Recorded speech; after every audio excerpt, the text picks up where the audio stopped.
Is praying to the dead wrong, as like many churches claim?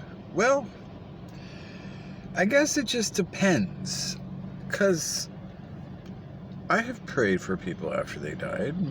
Like, I've prayed for my grandma many times since she died, and I prayed that God would go hug her for me. So I would think that you would pray like that. I don't know. Everybody's got their own faith. But beware of doctrines of men that make sons of hell, because we're not trying to equalize them with the king and his power. And it's not about praying to them. It's more about like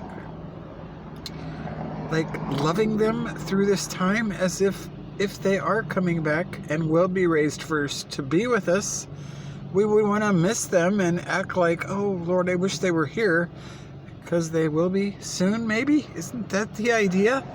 If you're talking to them about them, it's not a bad thing, but doesn't mean you worship them and make them the king or co-king or queen. Or I got to be careful with all these things. Even with Mary, you just beware.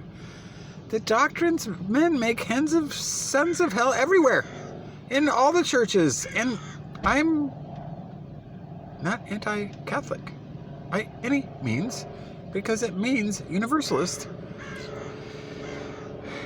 which is what Philippians 2 means. So it's not about any four-walled church or any pope or any priest that says call him Father. You don't need to do that or confess to him. You need to confess to your king, one-on-one, alone with him, because men love to be worshipped like God. That's what happened to Lucifer and is part of the beast mark. So just simplify things a bit and think about the king, and don't worry about all these other things. But praying to the dead is not one of those, oh, you can't do it, never. No, it's not about praying to them. You're praying for them and saying, oh Lord, would you help them through this, whatever it is. And I'm sure it's not that bad, but just give them a hug for me or something like that. That's what I said to my grandma at least 100 times, I'm sure. So try these things and get off these weird runaway trains to say, oh, you got to do it like this, and then it will help, or whatever.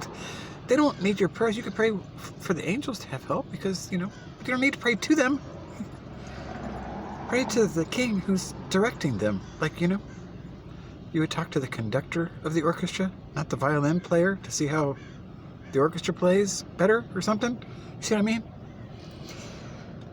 You just got to get on the king's page and stop getting into these divider and chief ideas, because most of the church is going out to sea, and you want to get off of these Titanics before they crash real ugly.